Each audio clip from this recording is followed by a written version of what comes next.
Welcome to Study Loop. All right, so the question here deals with consumer surplus in the market for lemons and lemonade. Now, before we jump into the particular situation in our question, let's just refresh what consumer surplus is. So demand is downward sloping, supply is upward sloping. On the x-axis, we have quantity, and on the y-axis, we have price. Now, the intersection between these is what we call equilibrium. So let's call this Q1, and this can be P1. Now, the consumer surplus will be the difference between what I'm willing to pay and what I'm actually paying. So it will be this area. All right, so this is consumer surplus. Now, in this particular scenario, our lemon crop has soured. So I'm the producer for lemons, and for every price that you're willing to give me, I'm gonna be willing to produce less. So there will be an inward shift in my supply, and this will produce S prime.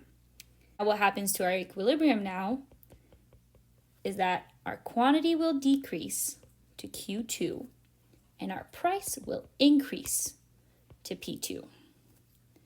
Now, for our consumer surplus, we'll see that there will be a decrease in our consumer surplus. So, consumer surplus decreases.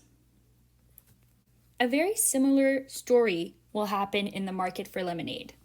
So, on the y-axis, we have price, x-axis is quantity, again, supply, demand, and our equilibrium, Q1 and P1. Now, if I'm the supplier of lemonade, when I make my lemonade, I have to go to the store and I have to buy lemons. But now, my lemons are much more expensive. So the price of my input, so the input price, increases. So whenever I make 1 glass of lemonade, I'm gonna have to charge more. And here is my upward sloping supply, and there's a inward shift again. So the story is very similar here for both cases, but the reason behind it is different. So here we have an inward shift, so there's less quantity supplied, and it's going to cost more. And again, my consumer surplus is lower than what I had before. So there's a decrease in consumer surplus for lemonade.